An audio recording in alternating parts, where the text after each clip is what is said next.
Today we are going to cook a whole chicken in a 6-quart pressure cooker.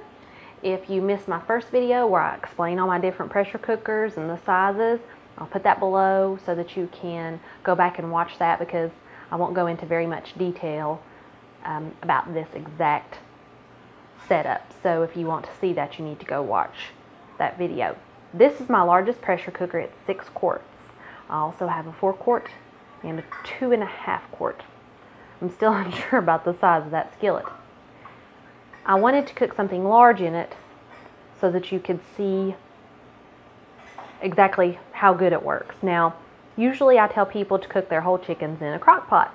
I love that method. It's usually, for years, it was the only method I used was the crock pot, because it was so easy and I would just put it in and forget it and come back later and dinner was ready.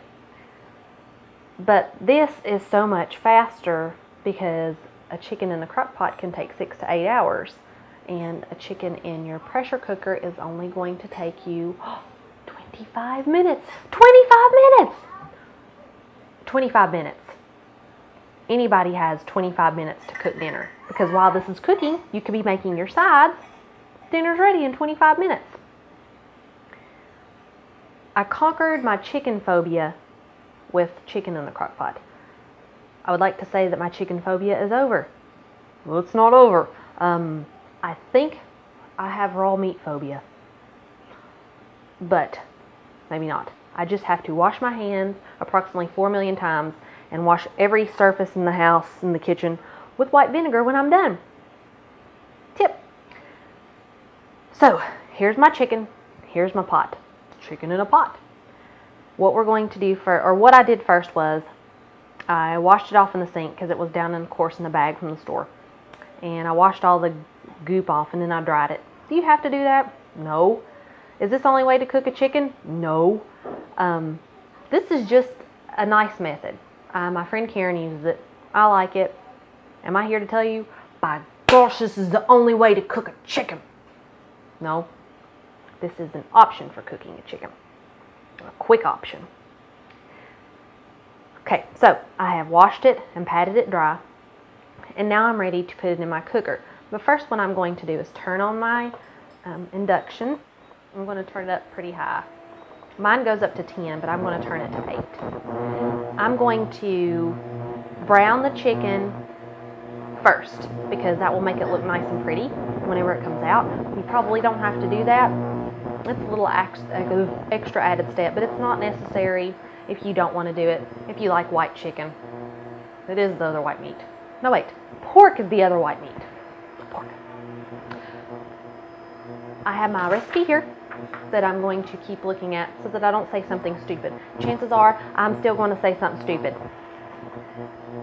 I used a recipe or a guide from food.com instead of using one of my pressure cooker cookbooks, because I figured probably most of you have the internet. I mean, you're watching this, right? You might not have that pressure cooker cookbook, especially if you're tuning in to learn how to use one. So this is a link that you can all go to and get. So what we're going to do is I'm going to put some oil in my pot, and I'm going to brown my chicken. You can use whatever oil you would like.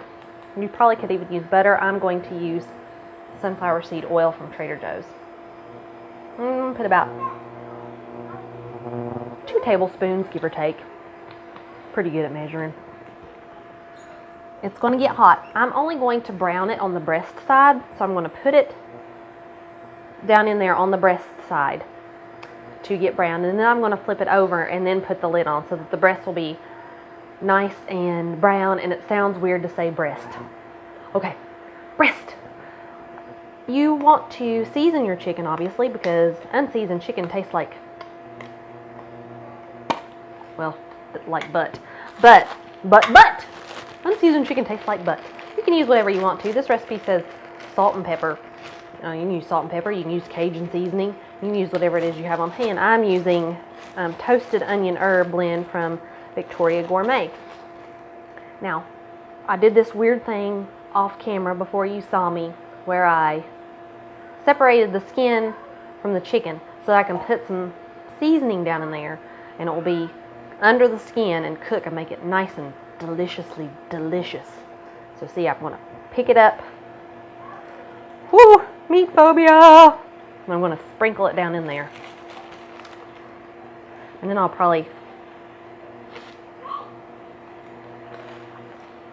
going to also sprinkle some on top. I'm going to take my hand and just shove it down in there.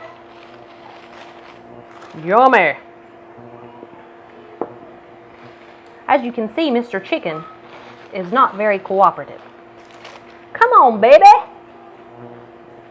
Okay, now, it's going to make a giant mess while you're cooking, because why not? Now I can feel my pot is getting hot. Weird. Okay, breast. Now, smush it down in there. You don't really have to do that. I'm going to flip this over in the pot. And then I'm going to sprinkle the rest of my seasoning on top.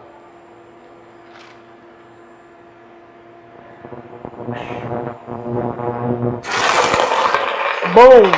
Too hot. I'm going to turn it down a little. Now, I'm just going to let that brown probably, that says 7 minutes. I probably won't let it go that long. I'm going to take this, and I'm going to sprinkle the rest on top.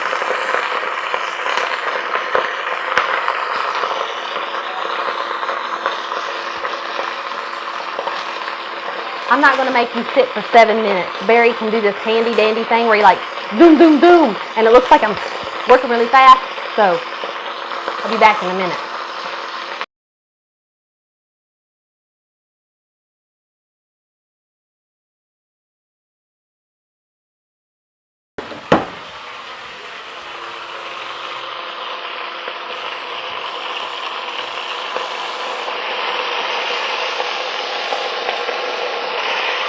Oop, got popped. Proof that white girls can jump.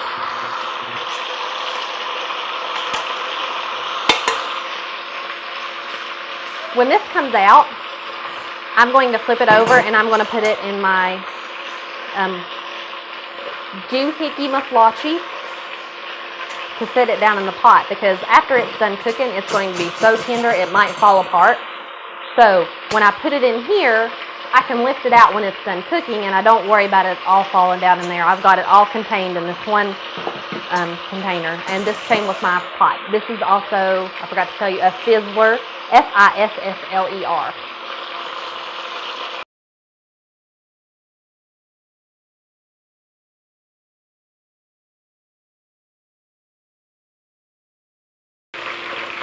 It'll be going about 5 minutes, so I'm going to check it.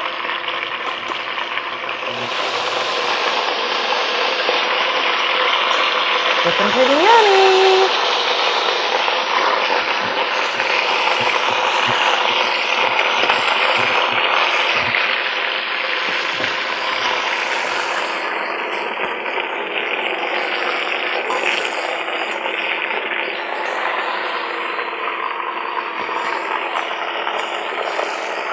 Yeah. There's no way I'm going to be able to make this look graceful. Nice and crispy. Okay, now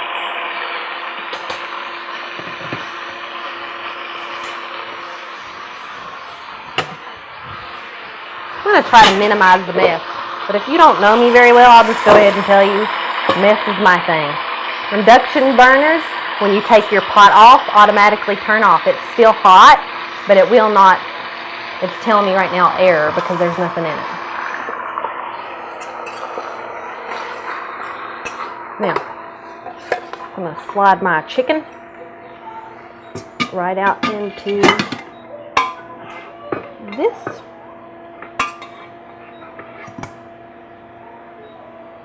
I'm going to wipe this off just a little.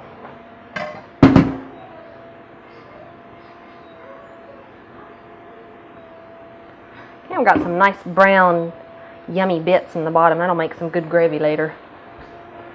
I'm going to set this back on here. And I'm going to use a fork and pick up my handle.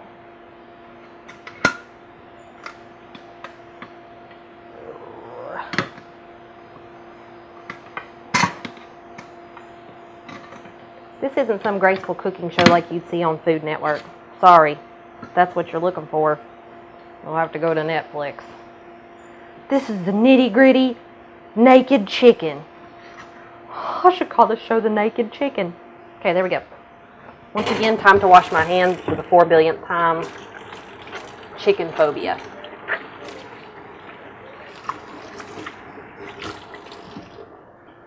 Okay, I hear my stuff sizzling. I'm going to set this down in. Now, you have to have liquid or it's going to scorch. So, I'm going to scoot this over, plop it back down in. And I'm going to pour my liquid, and it's probably going to, not on top, around. I'm using water, but you could use chicken broth. Okay, now, time to put on your lid. Match it up, and scoot it over until you hear the click. Click. Okay, now, with this particular pressure cooker, this blue thing right here, which is flat right now, and I've got whenever you're supposed to turn it up to high heat to bring it to high pressure. One ring is low pressure and 2 rings is high pressure. You almost never see anybody cooking something at low pressure. And if you have a cookbook that's for electric pressure cookers, then you will always cook on high pressure from what I've been told. That's what I've always used, and that's what works. What's the learning curve is for the second ring, you're going to wait until you see the first white ring. Then you're going to automatically start turning your heat down and then the second one's eventually going to pop up. But your goal is to have it on the second ring the whole time. That's high pressure while it's cooking. If it gets too hot, your food can scorch. And if it's on high pressure and you don't turn the temperature down, your steam's going to start shooting out. That's hey, I need to turn my temperature down. So if your steam's shooting out, turn that puppy down. Right now it's on 10. I'll be turning it down once I see that first white ring. Sometimes it comes up to pressure really high, sometimes not. But since it was already hot down in there, it probably won't take that long. I was at the first ring, and I started bumping down my temperature, and I set the timer. My second ring became visible in less than a minute and a half. And now my goal is to keep it at the second ring without steam shooting out. I'm at 7 instead of 10, and I can hear it starting to come out, so I'm going to bump it down to 6. I know that usually I need it at 5, but I need it to stay at that second ring for the 25 minutes that I've set the timer for. And that looks pretty good. We are back with Eli because he was fussing. Now, mine actually only took 7 minutes to fall instead of the whole 10 minutes. If you have a pressure cooker that doesn't have the quick release method and you want a quick release, you would just turn your pot to the side and run cold water down the side, not over the top, down the side. So, now I'm going to, there's still a little bit left. See, it's coming out the side.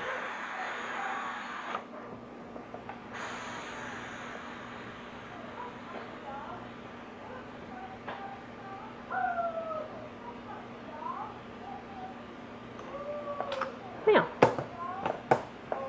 whoosh. And now as I try to open it without, now, there we go. Now, also just a quick tip for you, clean the seal on your pressure cooker every time you use it, and do not store your pressure cooker with the lid on. It's not good for the seal. So I guess I should probably, just for you all, I can smell it until it's done. I'm going to take the temperature of this chicken just to make sure that we are good to go. Now,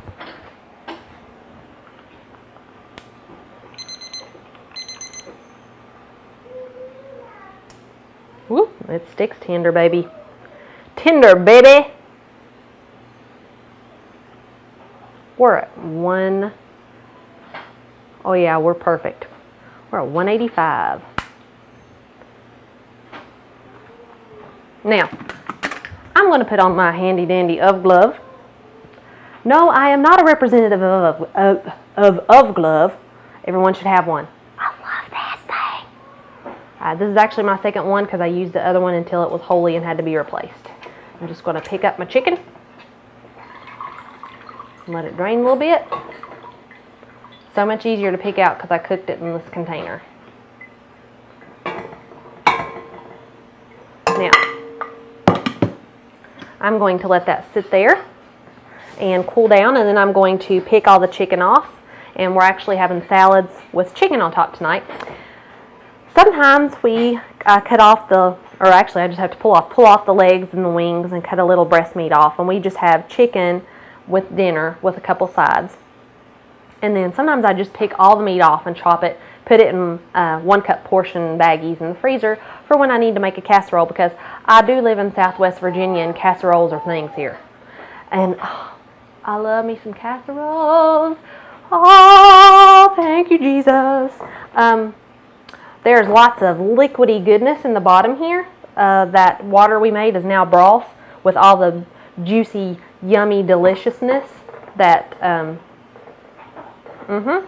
from browning the chicken. So you could sprinkle take this to your stove and sprinkle some flour on top and cook it until it gets thick with your whisk. And it'll make some really awesome chicken gravy, because I live in Southwest Virginia and gravy's a thing here. Oh, and as Barry would sing, gravy love, my gravy love. And now I won't sing anymore and put you through that torture. But that's how you cook a whole chicken in the pressure cooker. If you have any questions, as usual, you can leave them in the comments. And if I don't know the answer, I'll just tell you, hey, I'm sorry, I don't know the answer. But if I do know the answer, I'll answer it. That's kind of how I roll. But that's dinner. We're going to have chickpea chicken chop salad. Thank you, Pinterest. Again, this is a Fizzler, F-I-S-S-L-E-R pressure cooker. I'll put the link below. And we still have 2 more. We have the skillet and the 4-quart. So there'll be 2 more lovely videos from your very favorite friend Stacy and her kitchen, coming to you from Southwest Virginia, where gravy and casseroles are a thing.